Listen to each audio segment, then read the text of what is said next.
ஓம் முருகா போற்றி, கந்தா போற்றி, கடம்பா போற்றி, கதிர்வேலா போற்றி. அறுபடை வீடு கொண்ட முருகப்பெருமானே போற்றி போற்றி.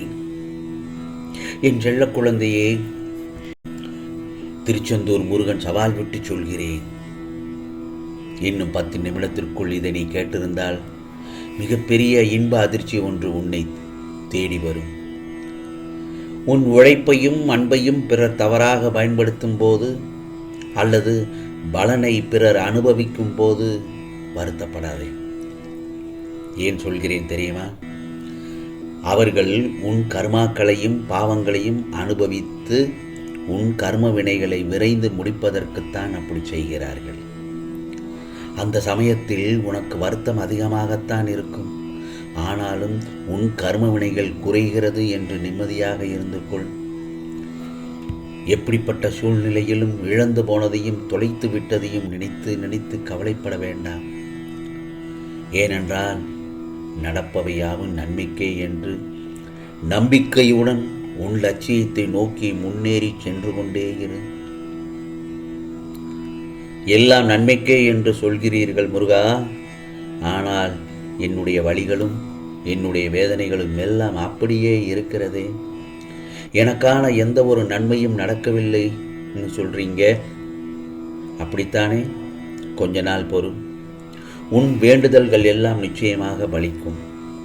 நீ அனுபவிக்கும் துயரங்களை பெரிதாக நினைத்து நினைத்து போராடுகிறாய். அது உன்னை தாக்காமல் இருக்கவே நான் இங்கு போராடி கொண்டிருக்கின்றேன். அதனால்தான் நான் அடிக்கடி கூறுகிறேன், முடிந்தவரை எல்லோருக்கும் நல்லது செய், நல்லது மட்டுமே செய். எதற்காகவும் பயப்படாதுன்னு முதலில் அதை புரிந்து போ. நான் சொல்லுறதை மட்டும் செய். நிச்சயமாக உனக்கான இன்னும் 1 மணி நேரத்தில் நல்லதொரு செய்தி, மகிழ்ச்சியான செய்தி உன்னை தேடி வரும். ஏனென்றால் உன்னோடும் உன் குடும்பத்தோடும் இந்த முருகப்பெருமான் இருக்கிறேன். இன்பமும் துன்பமும் யாருக்குமே நிலை இல்லாததுதான். இன்று இருப்பது நாளை மாறிவிடும். எனவே மனம் கலங்காமல் இரு. உனது நலனை விரும்புகிற நான் உனக்கு நன்மையை மட்டும்தான் செய்வேன். அதில் உறுதியான நம்பிக்கையோடு இரு. கவலைப்படாதே. இந்த முருகப்பெருமான் நான் உன்னோடு தான் இருக்கிறேன். என் செல்ல பிள்ளையே, நீ பக்தி செய்தால் என்னிடத்தில் வருவாய். நீ பக்தி செய்தால் என்னிடத்தில் வருவாய். தொண்டு செய்தால் உன்னிடத்தில் நிச்சயமாக நான் வருவேன். ஆகவே உனக்கு தீங்கு செய்ய விடாமல் வேறு யாரையும் உனக்காக நல்லதை மட்டுமே செய்யுமாறு நான் பார்த்துக் கொள்கிறேன். தீங்கு செய்பவரை அவர்களிடத்திலிருந்து நான் உன்னை விலக்கி விடுகிறேன். உன் பண கஷ்டத்தையும் மன கஷ்டத்தையும் தீர்த்து வைப்பேன். சோர்ந்து போகாதே. ஆம் செல்லமே, உனக்கான நல்லது ஒரு நாள் வந்துவிட்டது. சில நேரங்களில் என் செல்ல பிள்ளை, நீ பாசத்திற்காக ஏங்கிக் கொண்டே இருக்கிறாய். அது உனக்கு கிடைக்காமல் போகும்போது, நீ உதாசீனப்படுத்தும் போது நீ அடையும் துன்பத்தை காண சகிக்க முடியவில்லை என்னால்.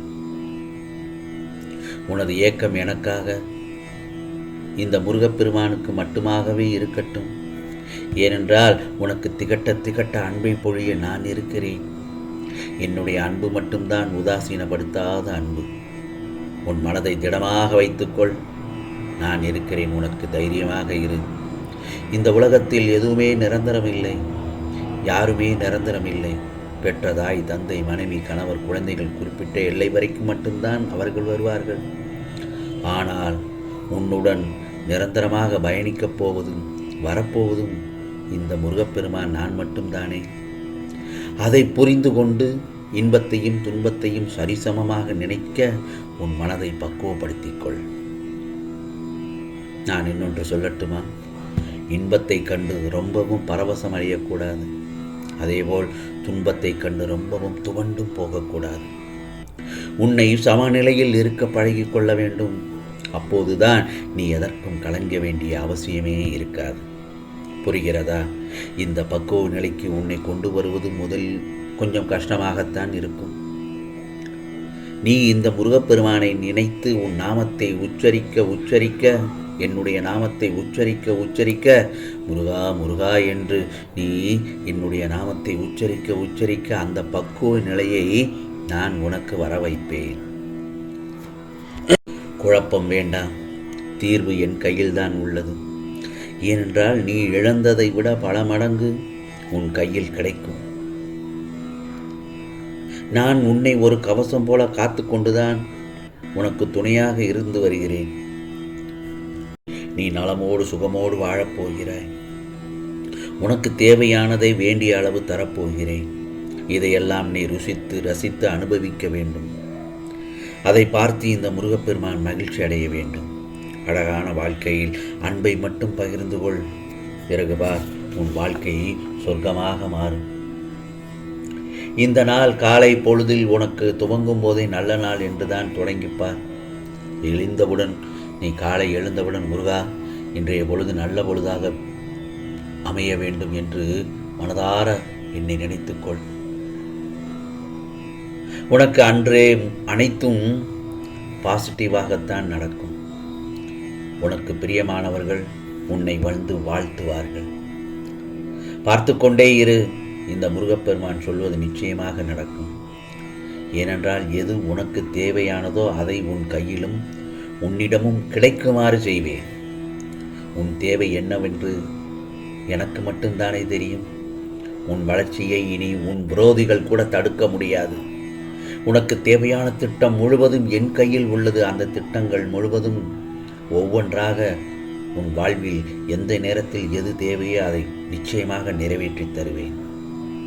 இதோ உன் பணப்பிரச்சனை தீர்ந்து கடன் தொல்லையை விட்டு விலகச் செய்வேன்.